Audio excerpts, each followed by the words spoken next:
옛날 어느 대감댁 안사람인 최부인은 마음씨가 곱고 인자한 여인이었다. 그래서 그녀를 따르는 하인들이 많았는데 어느 날 최부인이 마당에서 일을 하고 있는 사월이를 보니 안색이 안 좋은 게 아닌가. 예, 사월아, 잠깐 이리 좀 와보거라. 예, 주인마님 부르셨습니까? 너 무슨 일이 있느냐? 얼굴이 안 좋구나. 왜 그러느냐? 그게 말입니다. 사실은 고민이 있어서 그렇습니다. 그래, 고민이 무엇인지 나에게 말해보거라. 그게 말씀드리기가 좀 거시기해서. 괜찮으니 어서 말해보거라. 그러니까 다름이 아니라 제 사타구니에 주먹만 한 점이 있는데 그것 때문에 창피해서 그렇습니다. 그래, 그렇단 말이지. 허나 점이 보이지 않는 곳인데 그렇게 고민할 것까지 있느냐? 일상생활에 지장이 있는 것이냐? 일상생활에는 전혀 지장이 없습니다. 그럼 부끄러워하지 말거라. 나도 가슴에 사마귀가 있는데 지금까지 아무 문제 없이 잘 살고 있으니 괜한 걱정하지 않아도 되느니라. 사실은 점이 있어서 고민인 것보다 여기저기서 사람들이 놀리는 게 아닙니까? 칠복이도 놀리고 덕파리도 놀리고 얼마 전부터는 멍청한 돌쇠놈까지 저를 놀립니다. 아, 그렇구나. 남의 단점을 놀리다니 몹쓸 것들이구나. 가만, 그런데 그것들이 어떻게 그것을 알고 설마 내 사마귀도 놀리는 것은 아니겠지? 내 이것들을 그냥 아주 요절을 내버려야 되겠구만. 흥분한 최부인에게 사월이가 주인마님, 그래도 대감마님께서는 안 보이는 큰 점은 복점이라고 칭찬해 주셨습니다.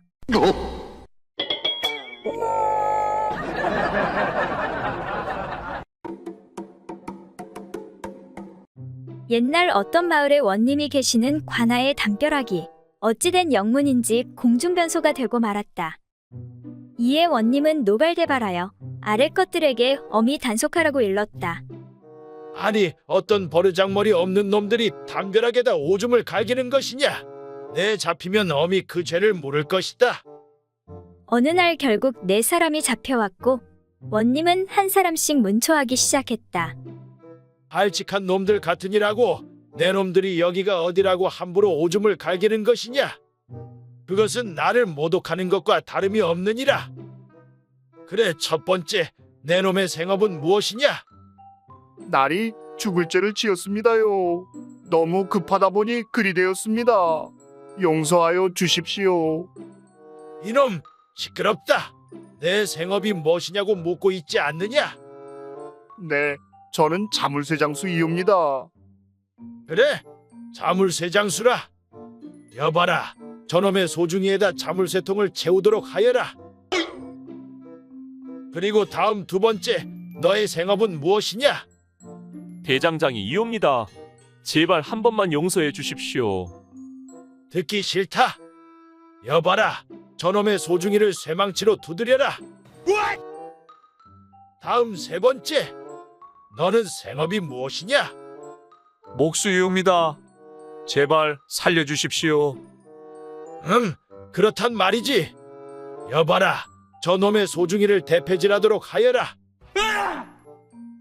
마지막 네 번째, 내 놈의 생업은 무엇이냐? 엿장수이옵니다. 한 번만 용서해 주십시오. 이놈, 어림없다. 여봐라, 저놈의 소중이를 잡아당겨 쭉 늘리도록 하여라.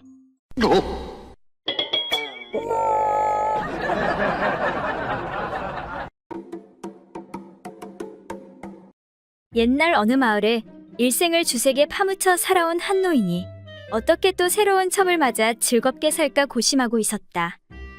그러던 어느 날 꿈을 꾸게 되었는데 꿈속에서 남학신을 신고 2층을 올라가 커다란 북 위에 구슬을 던져서 튕기는 꿈을 꾸었다. 아니, 이게 도대체 무슨 요상한 꿈이냐? 노인은 그 꿈이 너무도 이상해서 곧 점쟁이를 불러 해몽을 하게 했다. 점쟁이가 잠시 생각하다가 말했다. 남학신을 신고 2층에 오른다는 것은 앞으로 지위가 높아진다는 뜻이며 구슬을 가죽으로 된 북 위에 굴려 튀는 것은 솔개가 높이 나는 것 같이 당신의 이름이 세상에 널리 퍼진다는 뜻입니다. 그 말을 들은 노인은 몹시 기뻐하며 아무 생각 없이 또 첩을 얻었다. 그리고는 밤낮으로 정열을 불태우며 향락에서 헤어나질 못했다.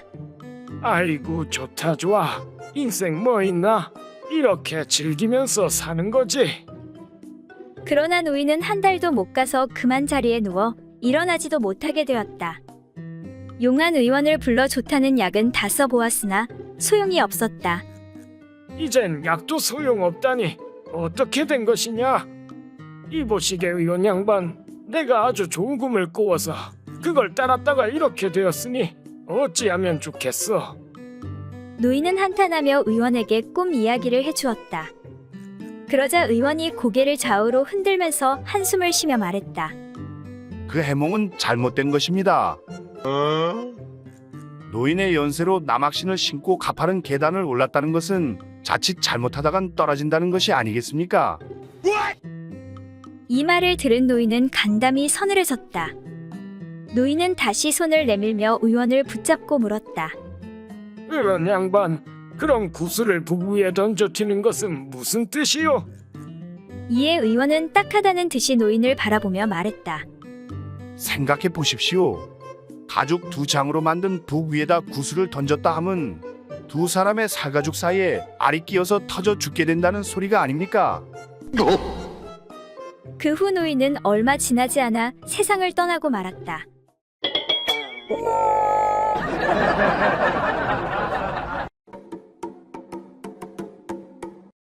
옛날 어느 마을에 한 노처녀가 우물에서 물을 길어 물동이를 이고 막 돌아서는데 마침 갓 혼인의 새 신부가 된 친구가 물을 기르러 왔다.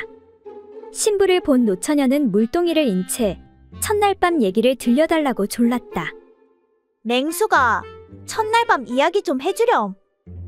이에 신부는 생긋이 웃으면서 첫날 밤의 경험을 얘기했다. 그러니까 내가 신방에 들어가 앉으니 신랑이 보고 좋아하면서 나를 껴안았어. 그러고는 내 몸을 더듬더니 내 옷을 홀랑 벗기고 안아서 이불 속에 반드시 눕히는 거야. 나는 어떻게 하는지를 보려고 신랑이 하는 대로 가만히 있었지. 그러니 신랑도 옷을 벗고 내 배 위에 엎드리는 거야. 그래서 어찌 되었는데? 그리고 나서 어디서 갖고 온 것인지는 몰라도 무엇인가 딱딱한 것을 가지고 내 두 다리 사이에 집어넣고 힘껏 누르고 휘젓는 것 같았어. 그런데 말이지, 얼마 후에 그만 내 온몸이 갑자기 고단해지고 팔다리에 힘이 쪽 빠지면서 정신이 황홀하고 몽롱해지더니 아롱아롱하게 혼미한 상태에 빠지고 마는 거야. 노처녀는 신부의 말에 몸을 흔들며 빨리 말하라며 재촉하였다. 그래서 어찌 되었는데 계속 얘기해봐. 그런 다음에 어떻게 된 것인지는 모르겠는데 저절로 목에서 탄식 소리 같은 것이 나오더니 나는 무슨 애원하는 것 같은 외마디 소리를 계속 질러댔어. 근데 그게 무슨 소리였는지는 알 수가 없었어. 너무 좋고 흐뭇해 어쩔 줄을 몰랐는데 도대체 신랑이 나를 어떻게 했는지는 아무리 생각해봐도 전혀 알 수가 없어. 순덕이 너도 빨리 시집가서 겪어봐. 신부가 이와 같이 설명을 하자 얘기를 다 들은 노처녀 순덕이는 흥분을 진정하지 못하고 몸을 떨며 팔에 힘을 잔뜩 주어 물동이 꼭지를 힘껏 잡아당기며 응, 그래. 그렇게 좋았단 말이지.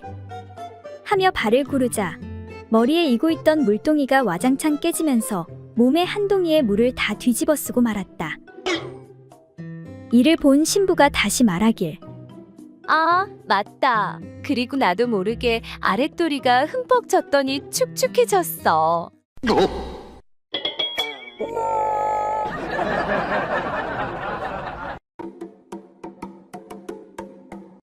옛날 어느 마을에 가난하지만 착하게 사는 덕팔이라는 혹부리 총각이 있었다.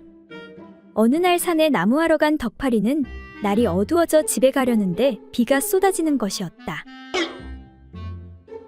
덕팔이는 어느 허름한 집 한 채를 발견하고 그곳에 몸을 피했다. 아이고, 갑자기 무슨 비가 이렇게 오는 거야? 여기서 잠시 쉬었다 가야겠구나. 심심해진 덕팔이는 노래를 부르기 시작했다. 달아 달아 밝은 달아, 얼씨구나 절씨구나 이 태백이 놀던 다라. 그런데 잠시 후 도깨비가 덕파리 앞에 나타났다.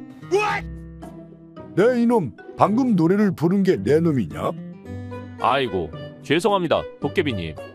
도깨비님이 주무시고 계시는지도 모르고 한 번만 용서해 주십시오. 저는 이만 가보겠습니다. 거긴 어디가? 내 들어보니 노래를 잘하던데 노래 비결이 무엇이냐? 얼마 후면 팔도 귀신 노래 자랑이 있거든. 내가 거기 한번 나가보려는데. 그 말에 덕파리는 순간 번뜩이는 생각이 들었다. 아, 그건 말입니까? 바로 이 턱에 달린 노래 방울 주머니 때문에 노래를 잘 부를 수가 있습니다. 오호, 그렇단 말이지. 그럼 그 주머니를 나에게 넘기거라. 그렇다면 내가 금은 보화를 주겠다. 정말이십니까? 도깨비는 그렇게 혹 주머니와 돈 주머니를 교환하였다. 그렇게 덕파리는 혹도 떼고 큰 부자가 되었다. 한편 이 소식을 들은 이웃 마을 욕심 많은 혹부리 총각은 그날 밤 냉큼 그 허름한 집으로 달려가 노래를 불렀다. 얼씨구 절씨구 아리랑 쓰리랑 아라리가 났네. 그러자 잠시 후 다른 귀신들이 나타났다. 내 이놈 방금 노래를 부른 게 내 놈이냐? 네, 그렇습니다. 그래, 노래를 잘 부르는 비결이 무엇이냐? 그건 바로 이 턱에 달린 노래 방울 주머니 때문입니다. 그래, 그런데 방울 주머니가 한 개뿐이 없느냐? 네, 한 개뿐입니다. 우리 셋이 이번에 팔도귀신 노래자랑에 왕방울 자매로 나가야 하거든. 그러니 노래 방울 주머니가 2개가 더 필요하다. 금은 보화를 줄 테니 어서 2개를 더 내놓아라. 아이고 귀신님, 주머니는 한 개뿐입니다요. 정말입니다. 어림없는 소리. 비슷한 방울 주머니라도 내놔라. 분명 어디 다른 곳에 숨겨놓았을 것이다. 만약 뒤져서 나오면 죽을 줄 알아라. 아이고 귀신님, 잘못했습니다. 살려주십시오. 이에 사내를 살펴보던 귀신이 말하는데 그렇다면 그 아래쪽에 달린 볼록한 방울 2개는 무엇이냐? 그렇게 욕심 많은 사내는 방울 주머니 3개를 모두 떼주고 마을에서 제일 가는 부자가 되었다고 한다.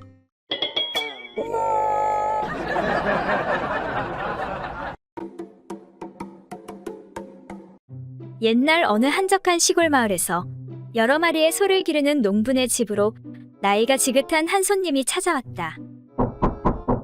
손님이 대문을 두드리며 말했다. 주인장 계시오. 있으면 잠깐 나와 보시오. 그 소리를 들은 그 집의 어린 딸이 나와 고개를 내밀었다. 아저씨, 무슨 일로 오셨어요? 손님이 꽤 심각한 표정을 지으며 물었다. 내 아버지 집에 계시냐?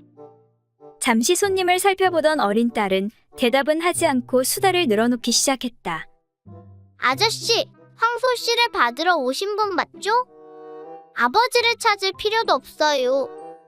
시 한 번 받는데 열량이면 돼요. 건강하고 족보도 있는 놈이에요. 손님은 고개를 흔들었다. 아니, 그게 아니라 난 내 아버지를 만나야겠다. 비싸서 그러시는 거예요.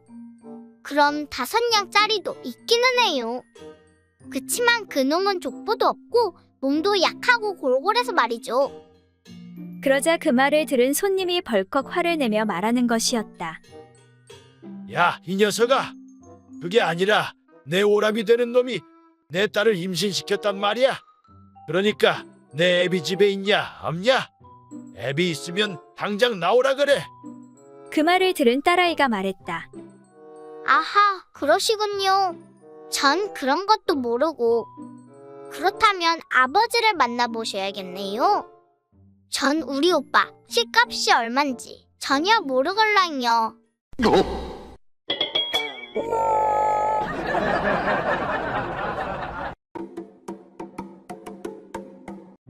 옛날 어느 마을에 어떤 허름한 주막을 운영하는 부부가 있었다. 그런데 부부는 모두 세교가 강해 밤낮으로 그 일에 열을 올렸다. 그러나 사람이 있을 때는 민망하여 서로 간에 미러를 정하였다. 임자, 오늘도 외눈박이를 죽입시다. 어머, 어제도 죽이고 오늘도 또 죽여요? 그 말은 꼿꼿해진 남자의 물건이 이를 치른 후 흐물흐물 쓰러지니 이것을 외눈박이를 죽이자라고 돌려 말한 것이었다. 그러던 어느 날, 한 유명한 외눈박이 도적이 한탕 후 그 주막에 머물게 되었다. 이보시오. 방 하나 얼른 내주시오. 그렇게 도둑은 부부의 옆방의 방을 얻어 누웠는데 도둑질이 탄로 날까 신경이 쓰여 늦게까지 잠을 못 이루고 있었다. 그런데 옆방에서 소리가 들리길. 여보, 우리 이제 외눈박이를 죽이는 것이 어떻겠어? 그거 듣던 중 반가운 소리구만. 그래, 외눈박이를 어찌 죽이려고? 글쎄 올시다. 어찌 죽일까요? 그놈 목을 손으로 꽉 졸라 죽일까요? 사정없이 주물러 정신없게 해서 잡아먹을까요? 아무튼 이번에는 한 번에 잡아먹지 말고 천천히 잡아먹읍시다.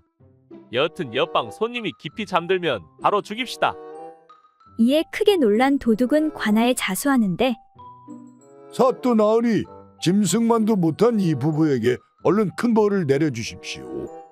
네, 비록 도둑질은 하나 사람을 죽이고 먹지는 않습니다. 이에 당황한 부부가 자초지종을 이야기하는데 사또, 그 외눈박이는 서방의 아랫도리를 말하는 것이고 외눈박이를 죽이는 것은 행사를 치르는 것을 이야기합니다. 어이구, 내가 속았어. 그렇게 사또는 부부에게 상을 내리는데 어쨌든 유명한 도적을 잡아왔으니 상으로 쌀 20섬과 관에 있는 최고급 장어 몇 마리를 내어줄 테니 열심히 외눈박이를 죽이도록 하거라. 이에 부부가 말하길. 아닙니다, 사또. 쌀만으로도 충분합니다. 장어는 사또께서 드시지요. 하니 사또가 아니네. 슬프게도 내 외눈박이는 이미 10년 전에 완전히 죽었다네.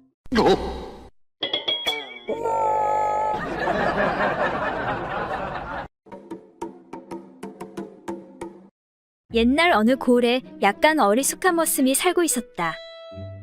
이 머슴이 하루는 마을 의원을 찾아가서 어려운 청이 있다면서 간신히 입을 열었다. 저기 의원날이 오, 그래 칠삼이, 자네 무슨 일로 왔는가? 그러니까 그게 뭐냐면 그래, 망설이지 말고 속 시원히 한번 말해보게. 실은 제 처랑 밤에 그 일을 치를 때 말인데요. 이놈의 여편네가 운후에 극치 일을 만하면 큰 소리와 함께 냄새가 지독한 방귀를 뀌는 버릇이 있어서 계속할 마음이 뚝 떨어지게 만듭니다. 머슴이 계속해서 이야기했다. 그래서 그러는데 마누라의 이 안 좋은 버릇을 고칠 만한 무슨 좋은 약이나 비방이 없을까 싶어서요. 거참 별 희한한 버릇이 다 있구만 그래. 의원이 듣고 보니 희귀한 버릇임에 틀림없었으나 딱히 다스릴 수 있는 처방을 알 수가 없었다. 고민 끝에 의원은 그 머슴의 부인을 불러들여 간단히 충고를 해주기로 하였다. 그렇게 해서 머슴의 부인이 의원을 찾아왔다. 이보시오 부인, 부부의 돈은 하늘이 점지해 주신 신성한 것이요. 그런데 어찌 그런 심한 장난을 친단 말이오. 이제부터는 그 가치 실없는 장난을 삼가야 하오. 내 말이 무슨 뜻인지 알겠소? 그러자 머슴의 안 사람은 얼굴을 붉히면서 이렇게 대꾸하는 것이었다. 그렇지만 의원님, 실은 제 남편의 그것이 어찌나 뜨거운지 직접 경험하지 못한 사람은 아마도 제 심정을 알지 못할 것입니다. 그게 무슨 말인가? 그것이 불덩이 같아서 바람이라도 일게 해서 식혀야만 해요. 안 그러면 제 엉덩이에 불이 날 지경인데요.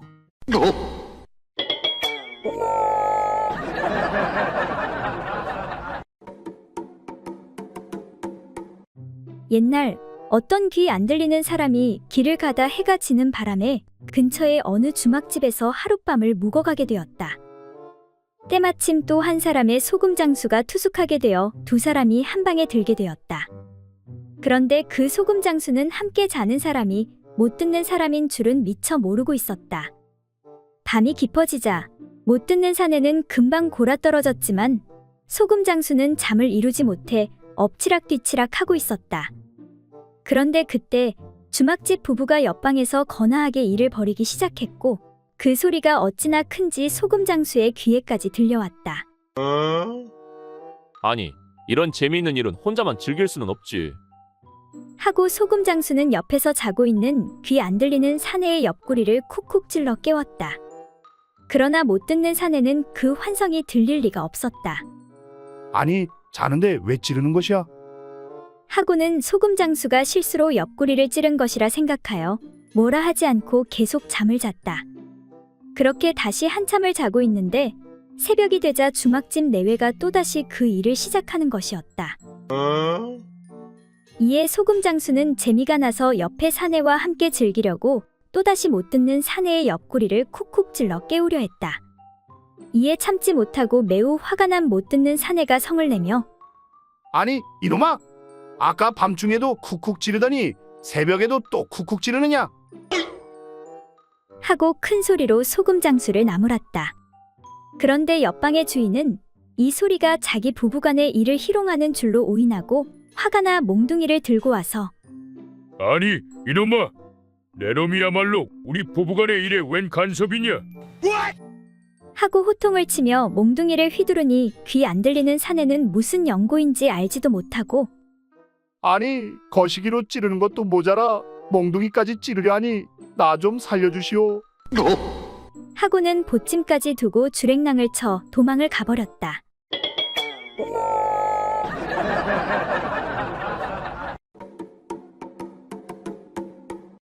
옛날 어느 고을에 얼굴은 예쁘장하지만 조금 모자란 여종 사머리가 마당에서 훌쩍훌쩍 울고 있었다. 이때 그것을 본 엉큼한 주인 양반이 사머리를 방으로 불러들인 후 위로해주는 척 물었다. 예, 사모라. 너 아까부터 왜 그리 울고 있는 것이냐? 하도 망측해서 말씀 올리지 못하겠습니다요. 글쎄 저 머슴 돌쇠 녀석이 그래, 돌쇠란 녀석이 어쨌다는 거냐? 괜찮다. 날 아버지처럼 생각하고 숨김없이 말해보거라. 여종이 훌쩍이고 나서 입을 열었다. 글쎄 돌쇠 녀석이 소녀를 뒷동산 참나무 숲속으로 데리고 가서는 뭐 숲속으로 데리고 들어가? 이런 몹쓸 놈이 있나? 그래서 돌쇠 그놈이 허튼 짓을 한 모양이구나. 이에 주인 양반은 사머리의 손을 슬쩍 잡으며 물었다. 이렇게 널 희롱하였느냐? 아닙니다. 그것보다 훨씬 더 심한 짓을 했사옵니다. 갑자기 소녀를 땅에 쓰러뜨리고 그 말에 주인 양반이 여종을 은근히 끌어안으며 말했다. 그러니까 쓰러뜨리고 나서 이렇게 껴안았단 말이냐? 아닙니다. 그것보다 더 심한 짓을 했사옵니다. 주인 양반은 다시 사머리의 양가슴에 손을 넣으며 말했다. 그럼 가슴을 이렇게 했단 말이냐? 아니옵니다. 그것보다 더 심한 짓을 했사옵니다. 뭐라? 그럼 치마 밑으로 손이라도 넣었다는 것이냐? 이런 고얀 놈. 그러니까 이렇게 했단 말이냐? 하며 또 손을 치마 밑으로 넣었다. 아니옵니다. 그것보다 더 심한 짓을 했사옵니다. 그렇다면 속옷 속으로 손을 쑤셔넣고 이렇게 했단 말이냐? 주인 양반이 사머리의 속옷 속에 손을 들이밀며 물었다. 네, 주인어른, 바로 그렇게 했습니다. 세상에 이런 몹쓸 놈이 다 있느냐? 그리고 또 그래, 또 그 다음엔 어떻게 하더냐? 네, 그리고는 자신의 바지랑 속고이를 내리고 뭐라? 이런 천하의 망할 놈이. 그래서 너는 가만히 있었느냐? 아무래도 돌쇠놈 힘이 세니 내가 어쩔 수 없었겠구나. 그러자 사머리가 벼랑간 주인 양반의 따귀를 불이 번쩍 나게 후려갈겼다. 아니옵니다. 그래서 저도 이렇게 따귀를 때려 주었사옵니다. 이에 주인 양반은 아픔을 참으며 다시 물었다. 아이고, 이런 고얀 돌쇠놈을 봤나? 그래, 그 다음엔 또 어떤 짓을 하였느냐? 돌쇠놈이 거기서 멈추진 않았을 텐데 넌 또 가만히 있었느냐? 그러자 사머리가 이번엔 주인 양반의 방울주머니를 힘껏 후려차버렸다. 이렇게 혼쭐을 내줬어요.